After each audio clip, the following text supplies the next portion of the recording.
Good morning, everyone.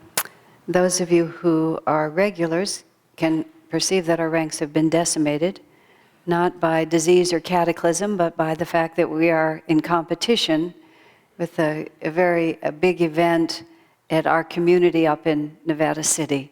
Ananda's founding community, Ananda's founder, Swami Kriyananda, is in America this summer, and they're having a celebration this weekend. You can enjoy his presentation also by going on to ananda.org website, and they'll be posting all of his activities. But a great many of our regulars, in fact, all these front seats, all the people who usually sit in the front are somewhere else right now. And for those of you who are new, I'm very glad that you were able to come, and we hope to see you again. We hope you find here something that is deeply meaningful to you. Our scripture reading today is an extremely interesting one, because the statement it makes it cuts against our normal way of thinking. Even once we get onto the spiritual path or begin to have some awakening interest in the spiritual path, we tend to still hold this thought that we're in this process that's going to take time. And that, yes, of course, now we're interested, but I have this to do, and I have that to do, and I have this karma to overcome, and I have these problems in my chakras, and this astrologer said this, and this psychic said that, and this spiritual guru said this other, and so this gives me all these reasons why, for a long time, I can stay pretty much exactly as I am.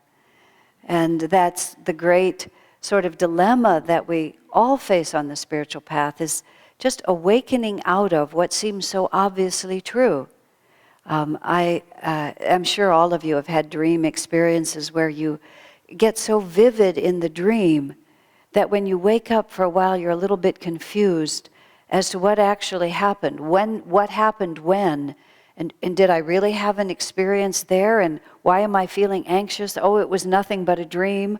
Or why am I feeling so elated? Oh, it was nothing but a dream. We are born into this world, and the vast majority of people in this world just take it as it is. It just sort of is what it seems to be. Excuse me a moment.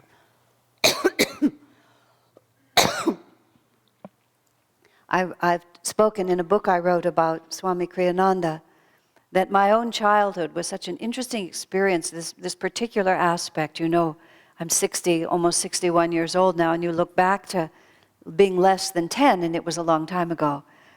There's a wonderful little cartoon I saw once of a little girl, and she was speaking to a very elderly woman in a wheelchair and shriveled up, having used her life lived in her body a long time. The little child said, "How old are you?" And the lady said, 90 years old. And the little girl said, "Did you start at 1?" Just an unfathomably long time. So there's another completely irrelevant, but just a child joke. This little girl went from kindergarten to first grade, and after the first day of school, her father said, "Well, how did you like it, dear?" "Oh, it was fine." "And what is your new teacher like?" "Oh, pretty much like the other one, but with a different head." Sort of from a child's perspective. But in any case, when I was a young child, I believing in reincarnation as I do, just accepting reincarnation as a reality, that I didn't start as a child with a clean slate, that given the trajectory of my life, which was that I found the spiritual path, I really started on the spiritual path when I was 18. And when I was 22, I met Swami Kriyananda, and I've never looked back. My entire adult life has been spent in spiritual community, dedicated to spiritual teachings. Self-evidently, this wasn't my first lifetime in this. So it's not surprising to realize that even as a child, I was having lots of thoughts and ideas that were based on what I had already known from previous lives, but had been veiled by the confusion that sets in when we leave one body, start in another, and then we're just children and have to figure it all out again. In Autobiography of a Yogi, written by Paramhansa Yogananda, he describes his own, what he says, very vivid memories of being a tiny baby in the crib. And he talks about the confusion of languages that was going on in his own head, all the languages that he'd been, because over the course of many lifetimes, we don't just sort of steadily stay Americans. There's no such thing as an American soul or a French soul or anything like that, or even male or female. We live in many different cultures, different genders, different economic and social conditions, even different planets. And Yogananda described as an infant in his mind all these different languages rolling around until he gradually, this is how he writes it, sorted out the sound of Bengali, which was he was born in Calcutta and his family was speaking Bengali to him. And gradually Bengali emerged out of all those possible choices as the one that was going to happen this time. And then he began to relate to the Bengali language, and of course he learned it as a child and all those things. Of course, his consciousness was extremely exalted even from birth, but still, even for a completely free soul who chooses to incarnate in a physical body, it's like the masters describe becoming, taking a part on the stage. And you put on the costume and the makeup and the whole persona, and everybody around you relates to you as if this is who you really are, and a part of you enters into that completely. And for the time that you're on the stage, that's your reality. Well, that's the case with all of us, isn't it? And so I entered into that little American child, and I kept having this feeling that there was this great truth that was possible. It was just like an intuition within me, and nobody around me talked about it. My family was a very fine family, cultured, intelligent, educated, so they brought me a level of sophistication. It wasn't that I was completely misplaced in that family at all, but I still had this feeling that there were these resounding truths about life. And being little, I just assumed everybody who was big knew them.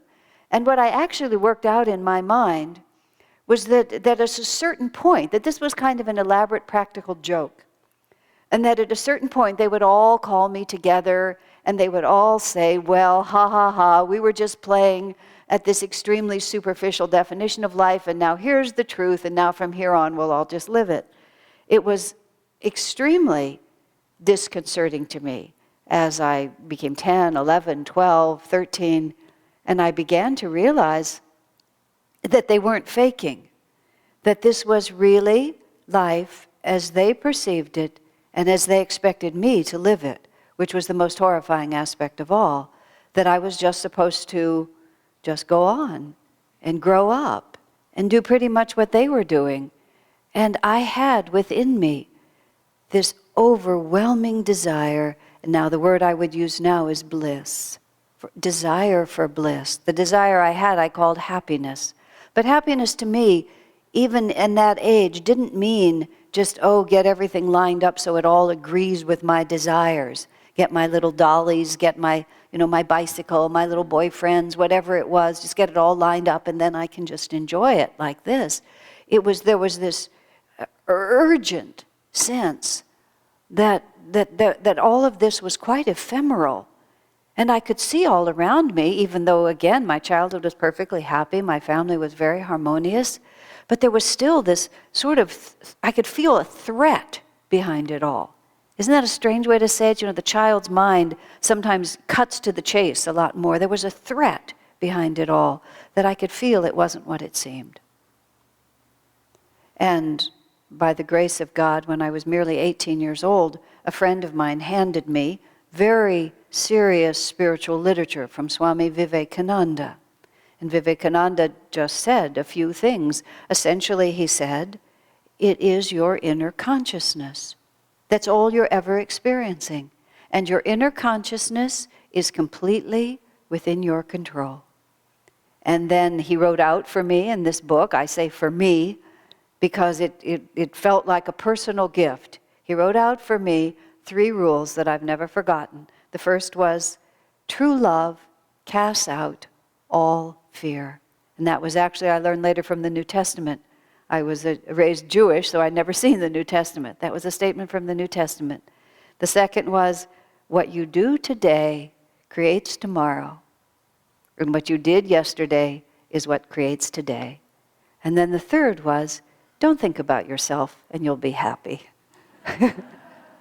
And as a teenager, that was the most revolutionary thought. I thought, what else is there to think about except me and my position and how I feel and what I want and what I'm going to do? Just that utter self-preoccupation that passes for wisdom so much in our society is even lauded as the great way, as stand up for your rights, set your boundaries, demand what you need, don't hesitate, all these different thoughts, which are so ephemeral. Because no matter how hard we try, this world around us just won't stay in place. Isn't that what you've discovered? How many times have you got it just so? Just exactly so, like a house of cards. And then somehow just that last card and the whole thing falls. Or a gust of wind, or you accidentally slip, or something happens. Now, the reality of what really is going on in this world, we're living in an extremely interesting time. I was just referring to the fact that when you go home this afternoon, if you want to, you can go onto your computers, which I'm sure most of you have, or go to the library, go onto the internet, and you can see what Swami Kriyananda said yesterday, what Swami Kriyananda said the day before, what he'll be saying this morning. And he's hundreds of miles away from us. You can also at the same time see what he said last year in New Delhi, India. And there's just this capacity for all of us to just reach around the world and receive all this information. And even sitting here, this was a Catholic church for 40 years. Built beautifully, very strongly, just for us, given to us, about 15 years ago. And now it's a Ananda temple of self-realization.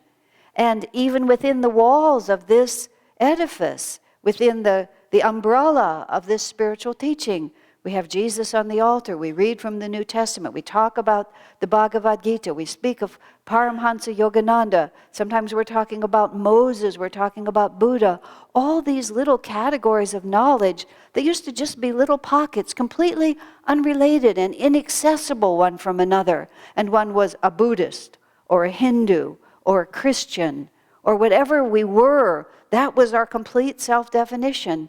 And all of those things were thought to be separate from one another. And each person who started seeking, if they did consider to seek at all, you had your own church that you had to go through. And now all of that has just sort of been wiped away. First by consciousness changing, then by technology following that consciousness and just uniting our culture. So now, when an individual, a child, an adult of any age has this thought, what is the reality of my life? What is really happening? And not everyone asks these questions. I had a very dear friend of mine who was considerably older than I, and we used to enjoy having philosophical discussions, but we could go only to a certain point, and then we just hit an irreconcilable difference. He was utterly and completely convinced that the external world was the first reality and that whatever happened out there determined how you felt. And of course, my point of view was consciousness is everything. And Yogananda says emphatically, all conditions are neutral. It's a very interesting statement. All conditions of life are neutral. Whether you experience them as happy or sad depends entirely on the attitude of your own mind. And he goes farther to say, if you determine to be happy, nothing in this world can take your happiness away from you. And if you determine to be unhappy, nothing will ever make you happy again. Now, we have all these ways in which we say, but, isn't that true? And we can protest as much as we want. We can just keep saying, I want it to be different.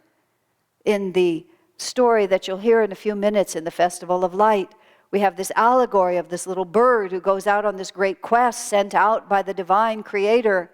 And the creator gives him very simple instructions. Don't think about yourself and be happy is one of them. Share with others. Gather what you can, but give it away. That's where your joy will come from. And the bird says, no, I don't think that's true. I think that what I like is my personal power. I like my feeling of doing it myself. I like all the energy coming to me like this. And so we describe it in that allegory as the little bird revolts against the reality of what? The reality of his own happiness. And then we go through, the bird suffers a great deal, and then he cries out, help, help, help. I mean, we say it more poetically, but that's what he's saying, help. There's this wonderful little story about Pooh and Piglet, one of my favorite stories of Pooh and Piglet, where Pooh and Piglet get lost in the fog. And Pooh is trying to be very reasonable about their problem, but Piglet just really doesn't know what else to do. So first Piglet collapses in total despair, and then finally pulls his little head up enough, and he just says, "Help, help, help." And he puts his head down again like this. I often think, no matter how sophisticated we get, no matter how we reason and read and so on, there's a certain point in our lives when we just cry out, just like little Piglet. We just put our head down on our arm, and the only strength that we have to say is just one little peeping cry. Somebody somewhere. It doesn't matter whether we even believe that there's anything out there. We instinctively know that we can't go on as we're going on. That something has to come through. And whether that's a huge dramatic collapse and loss of money and position and relationships, or whether it's at the apex of success. Because we learn from getting what we want. We learn a great deal from our success. Because as long as we imagine that something out there is really going to fulfill us, we'll always be inclined to reach for that. And so the path of self-realization, the path of looking beyond the obvious for the source of our happiness can only come to us after we've gained a certain amount of that.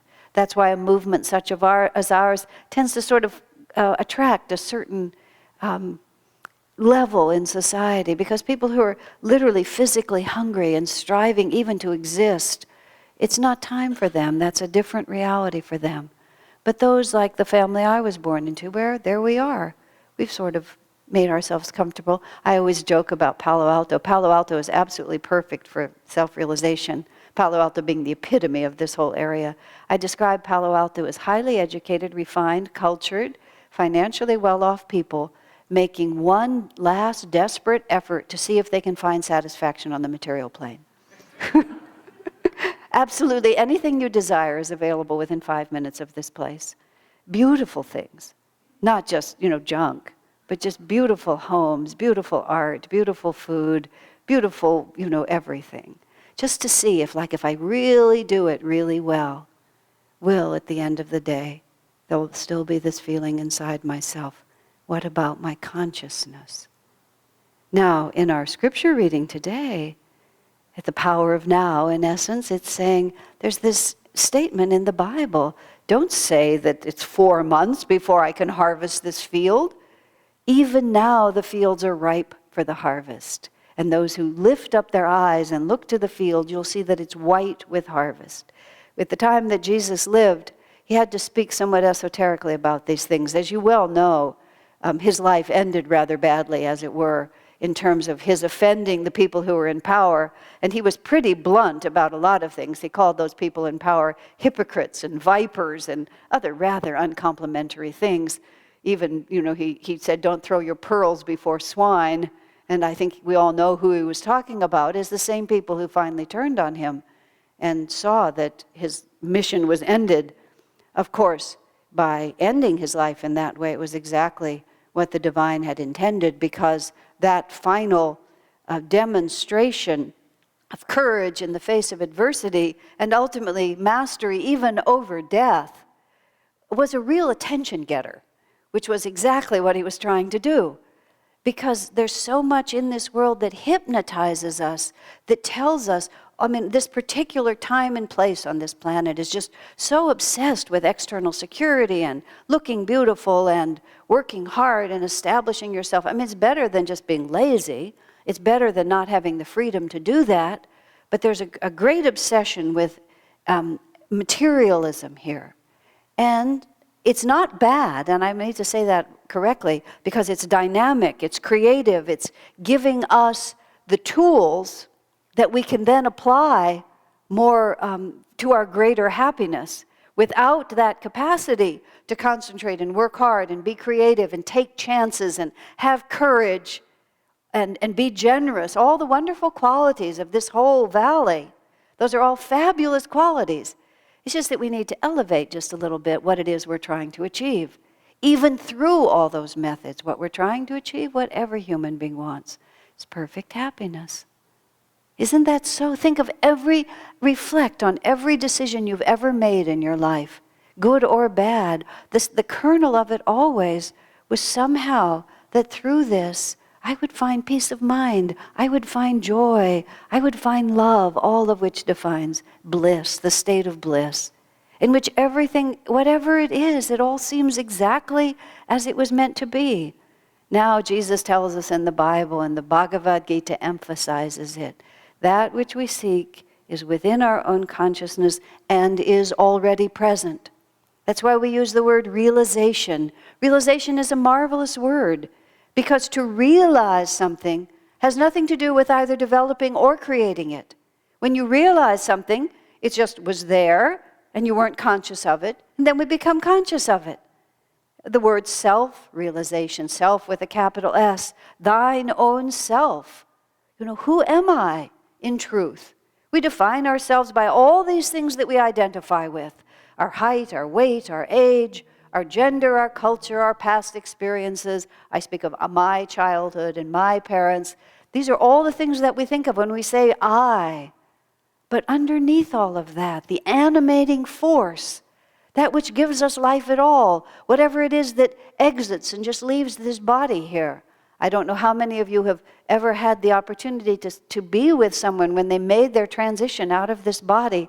It's so startling. A few times in my life, including my own father, I was there. And the person is, first they gradually shrink, and the energy actually comes in from the limbs to the spine, then goes up the spine, and then finally exits either, usually from the medulla where the ego is centered. Great saints exit from the spiritual eye, but most others exit from the medulla. But in any case, there's just the person breathes and breathes. It's so interesting. If you're ever with anyone who's dying and you're watching the dying process, for a great deal of time, if a person dies sort of a little bit more slowly and not suddenly, person, at first, the body, the animating spirit is trying to stay in the body. So there's this great effort to breathe. Like that. You listen to it. And then at a certain point, and you should always, if you're there, watch for this, the effort becomes to get out of the body. And so the breathing goes like this. And all the effort is to push out for that last exhalation. It's so extraordinarily moving because even if the person is unconscious, you can feel this sort of gradually dawning realization that which I've called myself is completely independent from this physical being. This physical being is ceasing to exist. I can no longer move, I can't speak, I can't see. And yet you can just feel in that breathing process the power that's there. And then there's the moment when my father died, and my father was a good man, but he had no spiritual interest and no apparent spiritual understanding except that of a dignified, extremely honorable man. But at the moment that he stopped breathing, there was this soaring joy, just almost overwhelming to me. I could just feel it. And it was like his just realization of freedom, suddenly, that, as Swami Kriyananda says it so beautifully, nothing happens when you die. Nothing. You just take off this garment and you go on. And if, in the case of my father, it was very elderly and the body wasn't working well, so there was this great thing of like taking off this huge, heavy backpack, and I'm not psychic. I couldn't see him. I couldn't see the astral world, but I could feel his consciousness. I was so happy after he died. My mother had already passed, so there was nothing to worry about. My sister and brother and I were all of one mind on this. He had been for years, several years in this home care facility because his mind wasn't good. And he was very popular there. And all the caregivers were, I don't know why, they were grieving. And they would come in and some of them were crying and they were so sad that he was gone. And I was just wreathed in smiles like this and I was laughing. Finally my sister punched me. She said, "It's not respectful to their feelings," she said. I said, "But I'm so happy, I don't know what to do." She says, "Well, just give them a chance not to be." So I sort of moved to the back, like this and just let them. But I could just feel he'd lifted his eyes and he'd seen this world is not what it seems. We're on this stage of life. We play our parts with great passion, but always behind it, there's this throbbing divine reality. And this is just a school. This is just an exercise. And sometimes the tests are very difficult. And sometimes we get Fs. There's just no way around it. We do our very best and we just don't get it. We read the wrong text, we got confused and we filled in the wrong bubbles, and we just get a total failing grade. And we're just devastated there. And then we have to just drag ourselves back together and just go on until we get it. Until we get what? That the fields are ripe to harvest. Lift up thine eyes, raise your eyes in meditation and look to the brilliant white light of the spirit within us. We don't have to wait. Time is entirely illusory and self-determined. We wait because we believe we have to wait. We wait because we're so identified with all the reasons and the fears and the thises and the that's, why we can't have it now. But then Jesus says, don't speak in those terms. Just lift your eyes, have the experience, go beyond. And then that which he says, it's not his affirmation, it's our experience. And once we have that experience, once we realize, once we determine that we will be unshakably happy, because the divine light dwells within us, nothing in this world will ever touch us again.